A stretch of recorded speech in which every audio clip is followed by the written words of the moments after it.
Salam damai, sahabat Oase Rohani Katolik yang terkasih. Apa kabar Anda hari ini? Semoga kita semua senantiasa mendapat kekuatan baru, sukacita, dan pengharapan baru untuk menjalani hari ini. Senang sekali pada hari ini kita dapat bertemu kembali dalam program Oase Rohani Katolik pada hari ini, hari biasa Minggu ke-28. Bersama saya, Giovanna Sagita, dan Romo yang menjadi narasumber kita hari ini, Romo Yohanes Epa Prasetyo OFM. Baiklah, mari kita sapa Romo Epa terlebih dahulu. Selamat datang Romo Epa, apa kabar? Luar biasa, sehat. Semoga pemirsa juga sehat selalu dan Ibu Gio juga sehat. Amin. Puji Tuhan Romo, semoga selalu lancar ya Romo dalam setiap tugas Romo. Amin.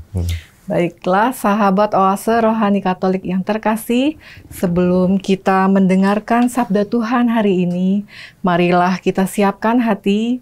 Kita awali acara kita dengan doa pembuka yang akan dipimpin oleh Romo. Silakan Romo.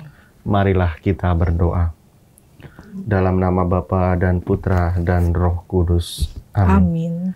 Bapa yang Maha Baik, kebaikan-Mu melampaui ruang dan waktu. Kami bersyukur atas kesempatan waktu yang telah Engkau berikan kepada kami. Yang sama. Tidak ada yang lebih, tidak ada yang kurang. Engkau memberikan kami waktu 1 hari, 1 minggu, 1 bulan, hingga bertahun-tahun dengan porsi yang sama untuk kami. Kami mohon kekuatan Roh Kudus-Mu ya Bapa, supaya kami dapat menghargai waktu, memanfaatkan waktu, dan menggunakan waktu untuk kebaikan kami, keluarga, maupun orang-orang di sekitar kami. Semoga anugerah waktu inilah menjadikan hidup kami berharga, baik untuk-Mu maupun untuk sesama kami. Kami mohonkan ini dengan pengantaran Kristus, Tuhan dan Juru Selamat kami. Amin. Amin. Dalam nama Bapa dan Putra dan Roh Kudus. Amin. Amin. Sahabat Oase Rohani Katolik yang terkasih, bacaan liturgi kita hari ini akan diambil dari surat Paulus kepada jemaat di Roma dan bacaan dari Injil Lukas. Antifon pembuka. Berbahagialah bangsa yang Allahnya ialah Tuhan, suku bangsa yang dipilih Allah menjadi milik pusakanya. Tuhan memandang dari surga dan melihat semua anak manusia. Bacaan pertama. Bacaan dari surat Rasul Paulus kepada jemaat di Roma. Saudara-saudara, apakah yang akan kita katakan tentang Abraham, bapa leluhur kita? Sebab jika Abraham dibenarkan karena perbuatannya, maka ia mendapat alasan untuk bermegah, tetapi bukan di hadapan Allah. Sebab apa kata kitab suci? Abraham percaya kepada Tuhan, dan Tuhan memperhitungkan hal itu kepadanya sebagai kebenaran. Kalau ada orang bekerja, upahnya diperhitungkan bukan sebagai hadiah, melainkan sebagai haknya. Tetapi kalau ada orang yang tidak bekerja, namun percaya kepada Dia yang membenarkan orang durhaka, imannya diperhitungkan menjadi kebenaran. Demikian juga Daud memuji bahagia orang yang dibenarkan Allah, bukan berdasarkan perbuatannya. Berbahagialah orang yang diampuni pelanggarannya, dan dosa-dosanya ditutupi. Berbahagialah orang yang kesalahannya tidak diperhitungkan Tuhan kepadanya. Demikianlah sabda Tuhan. Syukur kepada Allah. Marilah kita tanggapi bacaan pertama dengan Mazmur tanggapan. Engkaulah persembunyian bagiku, Engkau melindungi aku sehingga aku selamat dan bergembira. Engkaulah persembunyian bagiku, Engkau melindungi aku sehingga aku selamat dan bergembira. Berbahagialah orang yang pelanggarannya diampuni dan dosa-dosanya ditutupi. Berbahagialah orang yang kesalahannya tidak diperhitungkan Tuhan dan tidak berjiwa penipu. Engkaulah persembunyian bagiku, Engkau melindungi aku sehingga aku selamat dan bergembira. Akhirnya, dosa-dosaku kuungkapkan kepadamu, dan kesalahanku tidaklah kusembunyikan. Aku berkata, aku menghadap Tuhan dan mengakui segala pelanggaranku, maka Engkau sudah mengampuni kesalahanku. Engkaulah persembunyian bagiku, Engkau melindungi aku sehingga aku selamat dan bergembira. Bersukacitalah dalam Tuhan, bersorak-sorailah, hai orang-orang benar. Bersorak gembiralah, hai orang-orang jujur.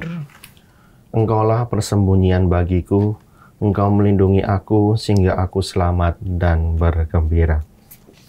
Marilah kita siapkan hati dan budi kita untuk mendengarkan bacaan Injil yang akan didahului oleh bait pengantar Injil. Haleluya, haleluya. Tunjukkanlah kiranya kasih setiamu ya Tuhan, sebab padamulah kami berharap. Haleluya. Tuhan bersamamu Dan bersama rohmu. Inilah Injil suci menurut Lukas. Dimuliakanlah Tuhan.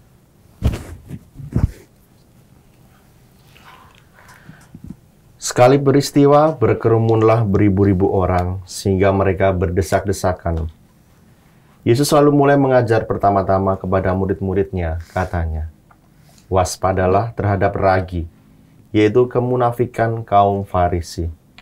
Tiada sesuatu pun yang tertutup yang tak akan dibuka, dan tiada sesuatu pun yang tersembunyi yang tak akan diketahui. Karena itu, apa yang kalian katakan dalam gelap akan kedengaran dalam terang, dan yang kalian bisikkan ke telinga di dalam kamar akan dimaklumkan dari atas atap rumah.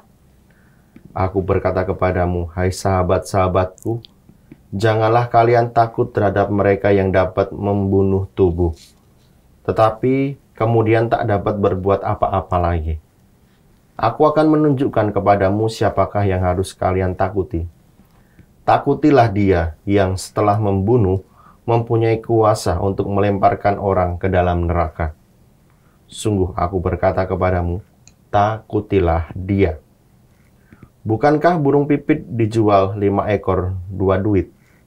Sungguh pun demikian tidak seekor pun dilupakan Allah. Bahkan rambut kepalamu pun terhitung semuanya. Karena itu, jangan takut, karena kalian lebih berharga daripada banyak burung pipit. Demikianlah sabda Tuhan. Terpujilah Kristus. Baiklah Romo dan juga sahabat Oase Rohani Katolik yang terkasih, kita sudah mendengarkan bacaan liturgi kita hari ini. Romo, kira-kira pesan apa Romo yang hendak Tuhan sampaikan dari bacaan hari ini? Saya akan memulainya dari bacaan Injil yang baru boleh, saja Romo. Saya bacakan dan kita dengarkan. Nanti pada sesi yang selanjutnya, saya akan membahas kaitannya dengan bacaan yang pertama. Paling tidak kalau kita memperhatikan dalam bacaan Injil itu ada 2 ajakan Yesus untuk dapat kita dengarkan dan dapat kita renungkan. Yang pertama adalah ajakan untuk berwaspada, kemudian yang kedua untuk supaya jangan takut. Waspada yang dimaksud adalah waspada akan ragi orang Farisi. Kenapa ragi? Iya. Ragi itu kecil, tetapi kalau dicampur dengan adonan, Tepung adonan roti itu akan menyebar ya, merata. Dan kemudian untuk bakal adonan lagi bisa diambil dari sedikit dari yang lama ini. Okay. Maka yang dimaksud Tuhan Yesus pada hari ini adalah kemunafikan, yaitu ada yang ditutupi, ada yang disembunyikan, ada yang digelapkan, ada yang dibisikkan. Nah, itu akan diubah dari keterbukaan, kemudian pengetahuan, terang dan akan dimaklumkan. Pertama-tama apa yang dimaksudkan di sini sebenarnya bahwa pengetahuan tentang Taurat, kemudian tentang keagamaan itu disimpan baik-baik oleh kaum Farisi, tetapi tidak pernah dibagikan kepada orang-orang. Jadi klaim keselamatan atau upah dalam tanda kutip ya akhirat itu hanya dimiliki atau hanya untuk mereka yang tahu saja. Mereka tidak mau membukanya. Padahal sejak awal keselamatan itu berlaku bukan untuk kaum tertentu atau kelompok tertentu, tetapi untuk semua. Untuk semua orang. Namun ini perlu kita waspadai. Ketika kita merasa hidup rohani kita baik gitu kan, merasa bisa ini, aktif dan lain sebagainya gitu kan.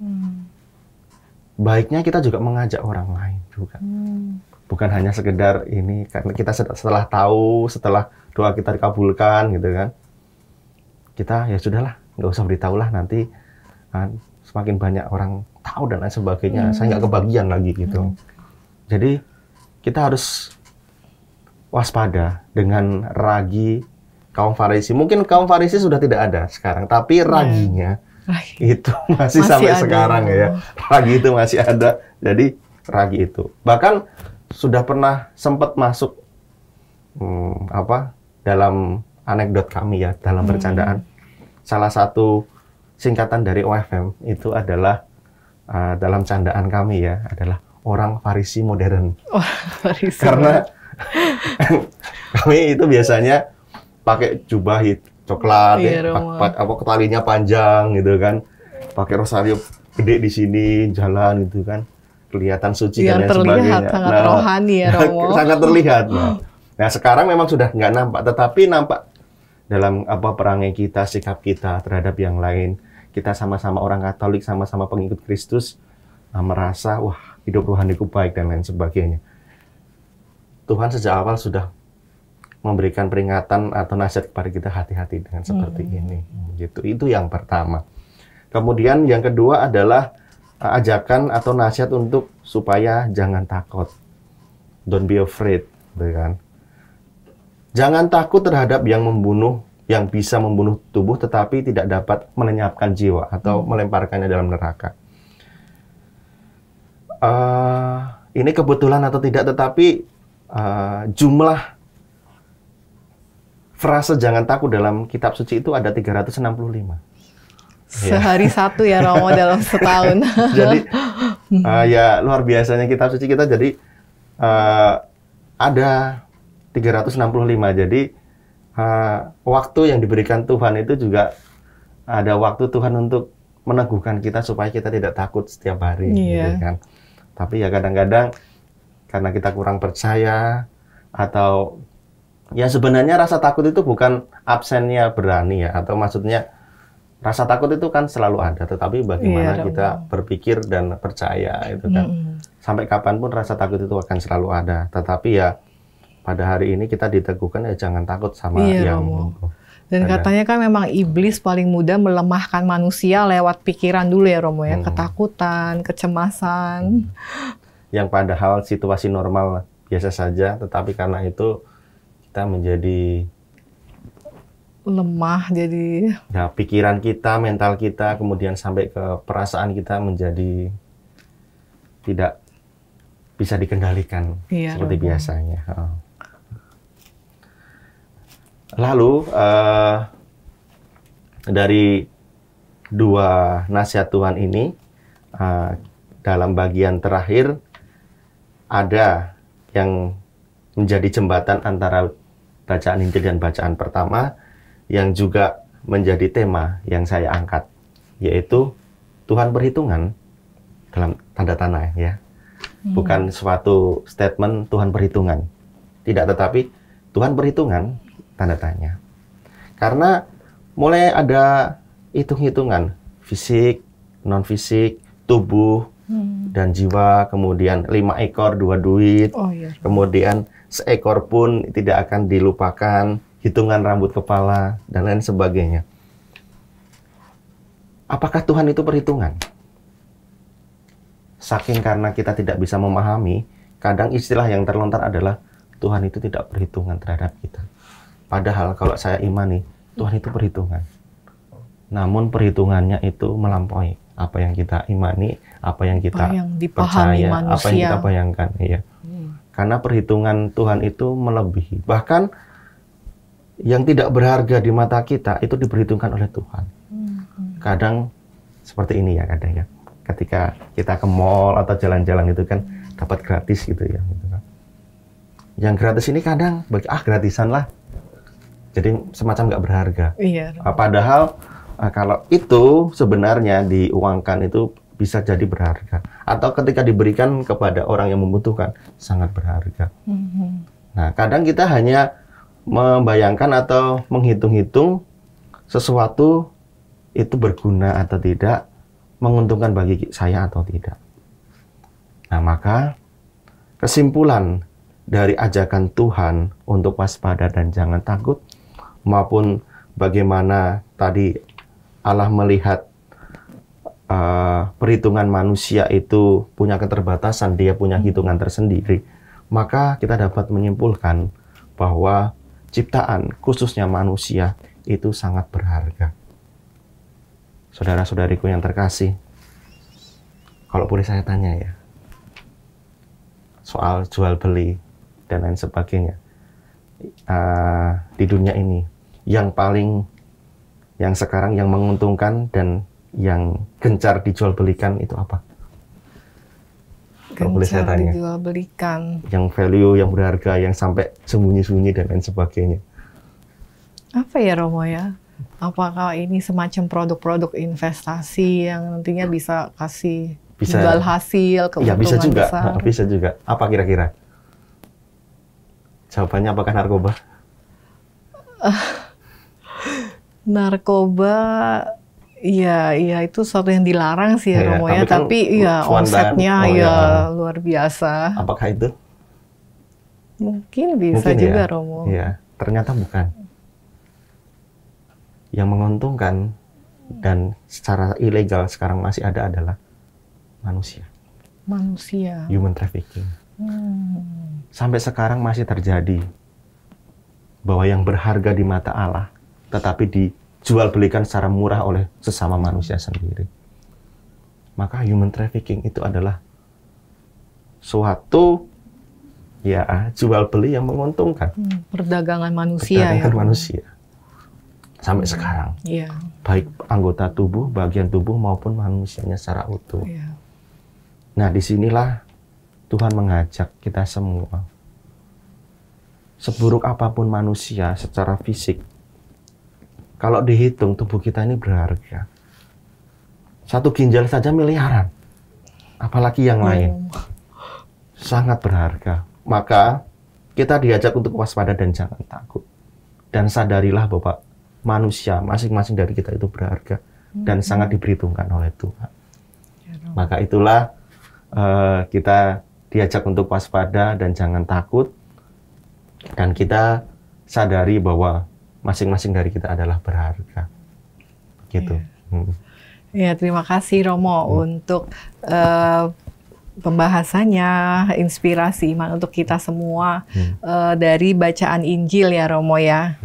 Romo, kemudian di bacaan Injil ini kan juga tadi yang kedua ada pesan supaya kita jangan takut terhadap sesuatu yang bisa membinasakan tubuh, tetapi tidak bisa membinasakan jiwa kita gitu ya Romo ya.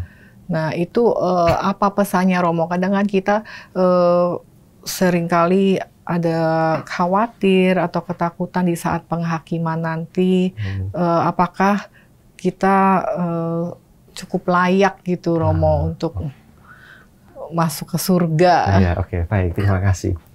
Kalau boleh saya bongkar sekarang ya. Jadi kerahiman, cinta kasih Tuhan itu melampaui keadilan. Namun tidak menghilangkan keadilan. Ya. Jadi kenapa imam itu memakai kasulah? Itu adalah tanda kerahiman Tuhan. Stola cuma segini. Stola yang dipakai ya. Biasanya kan pakai stola. Ini saya nggak bawa stola, maaf ya. Biasanya pakai stola itu tanda jabatan, wewenang. Tetapi jabatan itu akan ditutupi oleh kasula, ditutupi oleh baju yang lebih luar, yaitu kasula itu tanda bahwa itu kerahiman Tuhan. Yang didoakan kami adalah, ya Tuhan, semoga saya dapat memanggul kuk yang kau pasang ini sebagai bentuk bahwa kami menghadirkan cinta kasih-Mu. Maka kasula itu adalah tanda kerahiman atau kasih Tuhan. Yang sesaat sebelum misa dipakai itu ya Romo ya, lebar. Itu, yang lebar, yang gede itu yang baju luarnya. Jadi itu tidak menghilangkan stolanya. Bahkan stola itu wajib, stola itu wajib. Tetapi setelah itu ditutupi dengan kasula. Jadi aspek keadilan Tuhan itu akan ada selalu untuk kita. Jadi cinta kasih Allah, kerahiman, pengampunan kita kelak itu tidak menghilangkan keadilan. Kita akan mendapatkan keadilan juga. Tetapi cinta kasih Tuhan melampaui keadilan itu. Maka kita perlu ada api penyucian supaya kita dilayakkan dan disucikan. Jadi bukan nanti kita mendapatkan hukuman dan lain sebagainya. Tidak. Hanya memang apa yang telah membuat kotor baju kita itu perlu kita bersihkan. Kita murnikan supaya kita layak masuk dalam kerajaan, ya. Dan itu semua berkat kerahiman Tuhan. Itulah yang kita mohonkan kalau kita misa arwah, misa 2 November, yaitu mohon kerahiman dan belas kasih Tuhan. Ya, terima kasih Romo untuk peneguhannya, Romo. Jadi sangat menarik pesan di sesi pertama ini supaya kita tetap waspada terhadap kemunafikan dan juga jangan takut ya Romo ya, tetap melakukan kebenaran yang Tuhan ajarkan. Baiklah Romo dan sahabat Oase Rohani Katolik yang terkasih, kita sudah berbincang-bincang di sesi pertama. Nantinya di sesi kedua kita akan melanjutkan dialog iman kita. Sahabat Oase Rohani Katolik yang terkasih, kita akan jeda sejenak. Tetaplah bersama kami.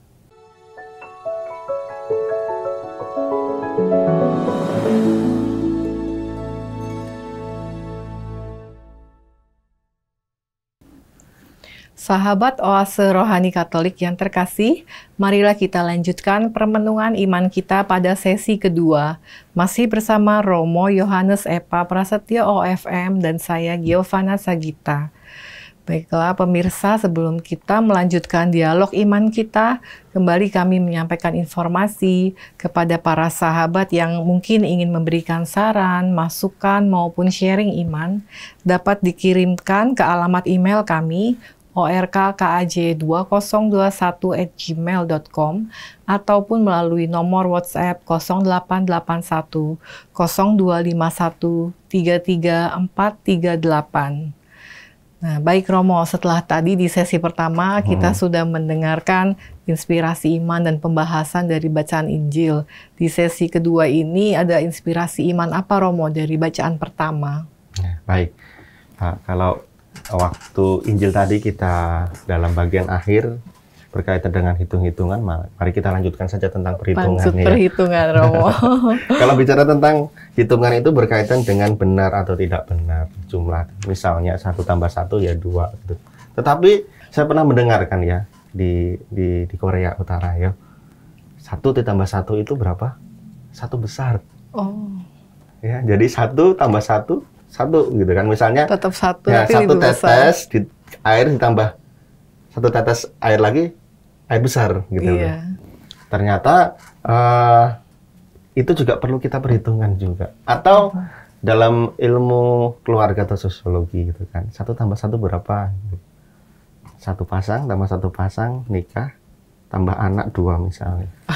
Berarti 1 tambah 1 tetap 1 keluarga ya, Romo. Jadi 1 keluarga itu benar. Atau 1 tambah 1 dalam perkawinan 1.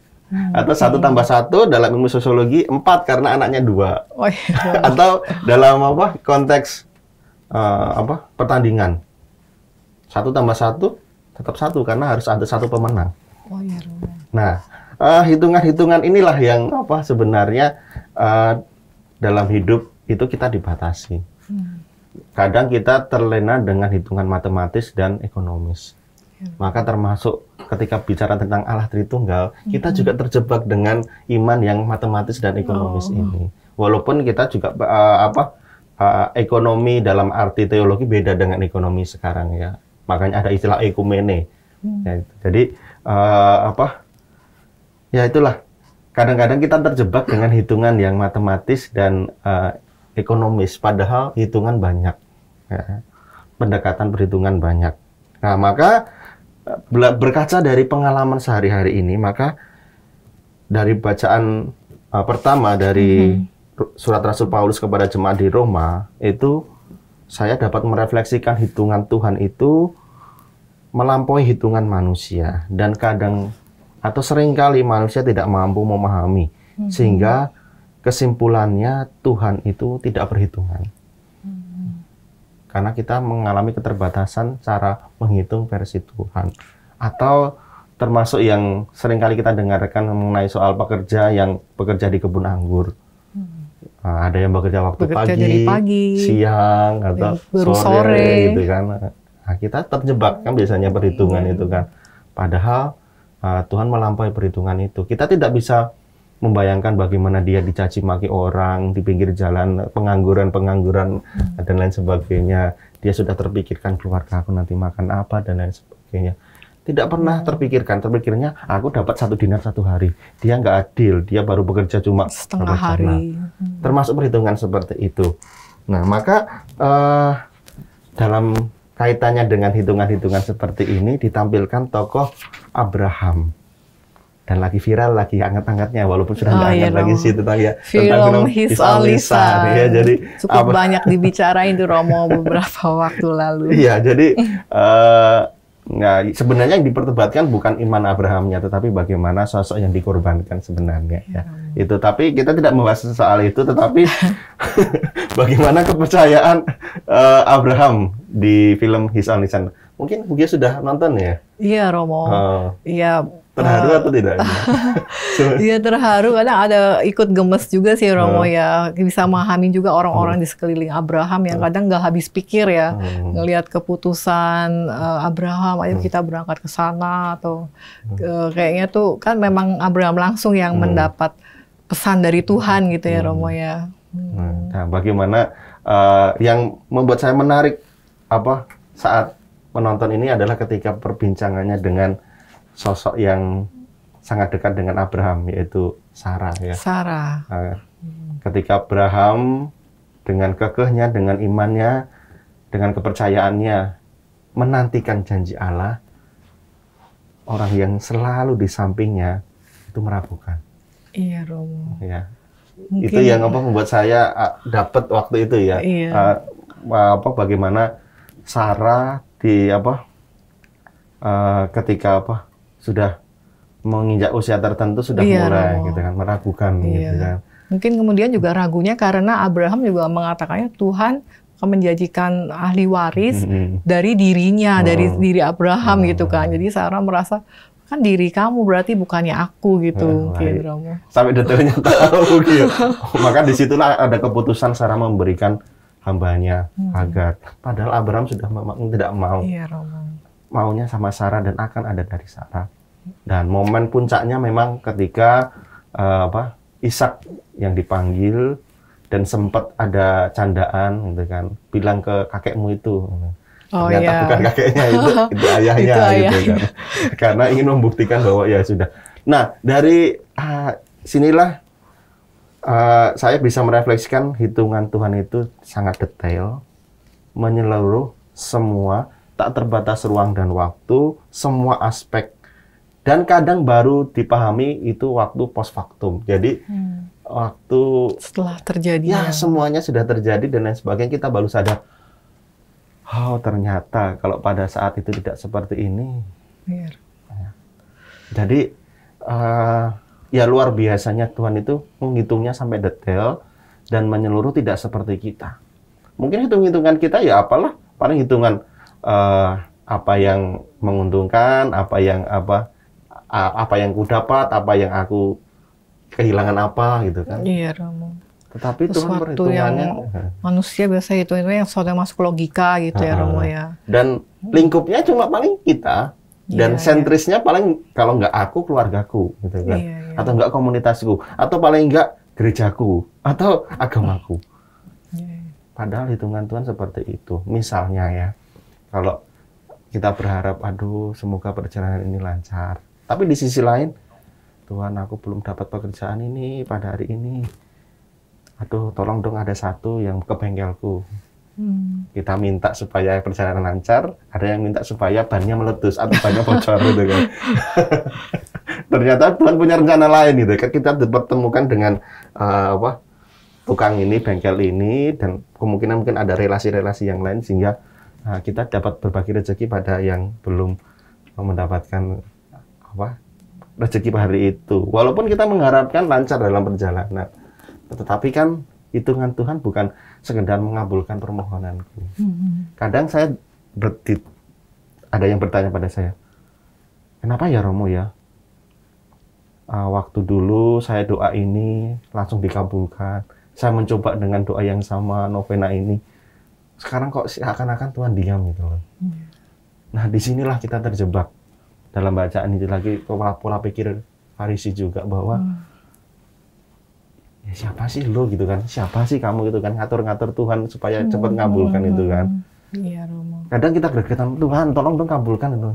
Kapan yang cocok dengan saya ini loh ya? Kapan bisa menghadap menghadap altar pakai cincin dan lain sebagainya, gitu kan? Janji suci. Kapan aku lihat kan bisa membelikan mobil Bapak, atau kapan bisa ngajak Bapak Ibu ke Israel. Untung nggak jadi sekarang. Sekarang ada serangan Hamas, gitu Hamas kan, vs Israel. Maka kadang hitungan-hitungan kita itu menjadikan kita kerdil, menjadikan kita seperti katak dalam tempurung, dan kita melepaskannya tuduhan itu kepada Tuhan Allah. Tuhan, kemarin kamu kan ngabulkan saya. Kenapa dengan doa yang sama, jam yang sama, jam 2 pagi, jam 1 pagi, di Gua Maria yang sama, kenapa nggak mengabulkan gitu. Kadang kita ya itu keterbatasan gitu. Padahal ya berkaca dari Sarah kemarin ketika dia memutuskan, enggak lah, Hagar sajalah. Kan darimu, bukan dariku. Gitu kan? Nah, dinamika manusia kurang lebih seperti itu. Gambaran representatif manusia nampak dalam dialog Sarah dengan Abraham waktu itu. Bagaimana Abraham dengan kepercayaannya, kemudian Sarah dengan keraguannya, dan kemudian memutuskan untuk memberikan Siti Hagar atau Hajar. Nah, disinilah diperhitungkan oleh Tuhan iman atau kepercayaan dari Abraham. Bagaimana Abraham tetap konsisten dengan kepercayaannya. Walaupun memang awal-awal dan dalam perjuangan hidupnya, Abraham mengikuti apa yang disarankan Sarah, atau bahkan mengaku bahwa Sarah ini adalah saudaranya ketika berhadapan dengan raja setempat. Supaya aman dan lain sebagainya. Gitu. Ada yang atau excited dengan lisan-lisannya? Iya, menarik Romo. Jadi Abraham ini bisa dikatakan mendapat penggenapan janji Tuhan ini bukan karena ya mungkin dia menaati hukum Taurat, tapi lebih karena Allah Bapa sendiri ya Romo yang memberikan anugerahnya, atau karena imannya Abraham, Romo? Nah, inilah. Jadi yang namanya hidup beriman atau beragama itu bukan mono, dominasi Allah ataupun dominasi manusia, tetapi dialog. Anugerah dari Tuhan itu akan sia-sia kalau kita tidak mau, atau kita ini dan lain sebagainya, tapi tidak menyadari anugerah itu. Jadi dibutuhkan yang mencurahkan dan yang menerima. Menanggapinya juga seperti apa ya Romo ya. Maka ketika dalam minggu panggilan itu sebenarnya saya mengkritisi gitu kan. Bukan krisis panggilan saya bilang. Krisis jawaban gitu kan. Tuhan senantiasa memanggil, ayo masuk seminari, ayo ke biara. Tetapi jawabannya jadi seperti itu. Maka ya dalam beriman itu bukan hanya satu sisi ataupun percuma Tuhan juga memberikan, tapi tidak ada tanggapan. Gitu. Maka dibutuhkan dalam suatu hidup beriman itu adalah dialog Ya, sama seperti ini interaksi. Kalau saya ngomong terus, atau ngomong terus juga nggak akan menarik gitu ya. Walaupun itu bisa, gitu kan. Tapi kan tujuannya kita bukan seperti itu, tapi saling. Harus dua arah ya Romo ya. Jadi dibutuhkan tanggapan dari kita untuk belas kasih dan kerahiman itu. Ya, maka disinilah bacaan pertama berkaitan dengan Abraham mengena. Ya, dari bacaan pertama bahwa soal ketidaksanggupan kita dan berharganya iman kepercayaan Abraham yang dalam hitungan Tuhan melampaui masa Abraham, dan bahkan sampai sekarang ataupun sampai kita nggak tahu sampai kapan janji ataupun tokoh Abraham ini akan senantiasa terangkat. Padahal Abraham sudah tidak ada dalam masanya, tapi sekarang masih diingat. Berarti kan janji Tuhan ataupun waktu Tuhan tidak bisa kita prediksi. Iya, tetap diteladani ya Romo ya, Abraham sebagai bapak segala bangsa. Imannya ya, iya Romo. Kemudian soal tidak hitung-hitungannya Tuhan itu Romo, di bacaan pertama kan juga ada tentang pengakuan dosa, tentang apa? Berbahagia orang yang diampuni pelanggarannya, dosanya ditutupi, kesalahannya tidak diperhitungkan Tuhan kepadanya. Kan dalam gereja Katolik juga ada sakramen pengakuan dosa ya Romo ya, yang Tuhan mengampuni dosa kita lewat imam gitu Romo. Nah, kitanya sendiri Romo, sebenarnya jika kita sudah memaafkan tapi tidak melupakan gitu, forgive but not forget, itu sebenarnya kita sudah mengampuni atau belum sih Romo kalau kayak gitu? Belum. Itu belum ya? Karena apa? Ini aspek horizontal, tapi vertikalnya sudah. Vertikalnya sudah. Tapi kan hati terluka, peristiwa yang selalu diingat itu akan selamanya. Maka Tuhan meminta supaya 7 kali 7 kali 7, 10 kali 7 kali. Itu berarti harus kita terus-menerus mengampuni, proses terus. Dari Allah akan ada pengampunan terus, tapi kitanya kan masih terluka dan mengalami itu. Kita sudah mengalami pengampunan, tetapi sisi manusiawi kita yang belum bisa menerima. Itulah yang dimaksud Tuhan 7 kali 70 kali. Jadi selama relasinya belum pulih kembali, itu sebenarnya belum ya kita sebenarnya, kekeliruan kita. Dari Allah sudah mengampuni. Sudah dari Allah kita sudah mendapatkan pelepasan. Sekarang tinggal kita. Sama seperti hamba yang diampuni. Kita diampuni, bebas kamu. Tetapi kamu mengampuni enggak? Oh iya. Iya. Jadi ini kembali lagi soal dialog juga, bukan hanya vertikal. Tuhan sudah mengampuni, maka supaya pengampunanmu jadi penuh, ampunilah juga. Ampuni juga. Misalnya kalau di presentasi kita hitung-hitungan lagi, dari Tuhan sudah 99%, kamu tinggal 1% loh. Kalau kamu 1%, oke, 99% dari Tuhan udah ampuni. Sekarang tinggal kamu 1%, kamu ampuni tidak. Jadi pengampunan ataupun sakramen tobat bagi kita itu bukan sekedar dari Allah untuk kita, tapi aku juga kepada orang yang telah melukaiku ataupun yang pernah menyakitiku. Jadi pengampunan Tuhan itu sempurna ketika kita juga bisa mengampuni. Amin. Terima kasih Romo untuk insight yang sudah diberikan. Kita sudah banyak mendengarkan pengajaran dan inspirasi iman dari Romo sesi pertama maupun sesi kedua. Kira-kira boleh diberikan Romo kesimpulan atau poin-poin pembahasan kita hari ini? Baik, yang pertama bahwa ajakan Yesus untuk waspada dan jangan takut hendaklah tetap kita pegang, supaya kita terhindar dari kecemasan hidup di dunia ini ataupun godaan-godaan. Lalu kita dibatasi ruang dan waktu. Maka hitungan Allah Tuhan itu berbeda dengan hitungan kita, atau dalam bahasa Perjanjian Lama, rancanganku bukanlah rancanganmu dan lain sebagainya. Waktu Tuhan itu tidak terbatas, namun waktu kita terbatas. Maka dengan segala keterbatasan kita, maka dibutuhkanlah di situ kepercayaan seperti Abraham. Kita percaya bahwa kenangan masa lalu membentuk kita sekarang, kita hadir dan berdinamika dengan hari ini, dan kita juga masih menantikan misteri masa depan. Maka waktu Tuhan itu past, present, dan future. Maka future itu kita hadapi dengan iman. Apa yang telah kita dapat, apa yang kita alami pada hari ini, itulah yang membekali kita supaya kita dapat percaya akan penyelenggaraan Tuhan pada masa depan. Amin. Terima kasih Romo, semoga permenungan iman kita hari ini dapat menjadikan berkat dan peneguhan bagi kita semua. Romo, tanpa terasa kita sudah sampai di akhir acara kita. Marilah Romo dan sahabat Oase Rohani Katolik yang terkasih, kita tutup permenungan iman kita dengan doa penutup dan berkat penutup dari Romo. Marilah kita berdoa dalam nama Bapa dan Putra dan Roh Kudus. Amin. Bapa yang Maha Baik, kebaikan-Mu melampaui ruang dan waktu. Mampukan kami untuk dapat menghargai waktu dan memanfaatkannya untuk hidup kami sehari-hari. Jadikan masa lalu kami sebagai pengalaman yang berharga untuk kami, suka maupun duka. Mampukan kami ya Bapa melalui Roh-Mu, supaya dapat menghidupi dan memaknai hari ini adalah anugerah, present, hadiah dari-Mu. Sehingga dalam menghadapi masa depan yang penuh dengan ketidakpastian dan misteri, kami Kau teguhkan selalu dengan iman kepercayaan, dan semoga kami dapat meneladani Bapa Abraham.